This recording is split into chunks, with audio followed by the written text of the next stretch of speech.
are we preparing for a military clash with China? China's state media has a warning for the incoming administration. The Global Times writing, quote, if Trump's team shapes future Sino-U.S. ties as it is doing now, the two sides had better prepare for a military clash. This on the heels of Rex Tillerson's comment over the South China Sea. Take a listen. This is a threat to the entire global economy if China is allowed to somehow dictate the terms of passage through these waters. We're going to have to send China a clear signal that first, the island building stops, and second, your access to those islands is also not going to be allowed. So what will that clear signal be? Here now is Lieutenant Colonel Ralph Peters, Fox News strategic analyst. Colonel, you think push is going to come to shove here? I think there's going to be a lot more smoke than there is actual fire.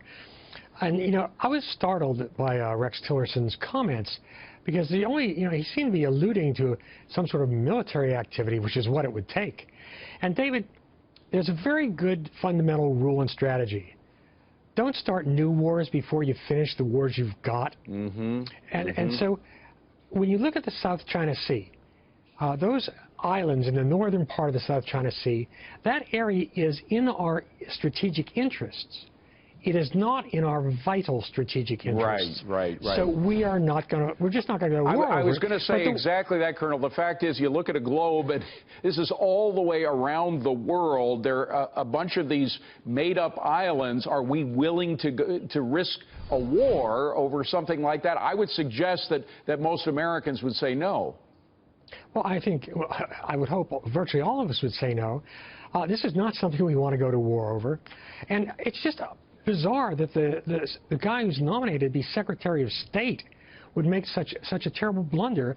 And also, you know, by the way, do you think, forgive me, Ralph, but do you think that he is being told that now? Do you think that somebody speaking truth to power is willing to say, Mr. Tillerson, you got to understand this, and explain the way you just did? I don't know, but the Trump foreign policy team remains in disarray. There are so many contradictory signals. But unless Rex Tillerson, formerly head of Exxon, knows that there's a lot more oil in the South China Sea than anybody thinks, I just can't see the rationale for it. It's either just a blunder or the conspiratorial possibility that it's an attempt to divert our attention from our true vital strategic interests, which are Europe, NATO, secondarily the Middle East.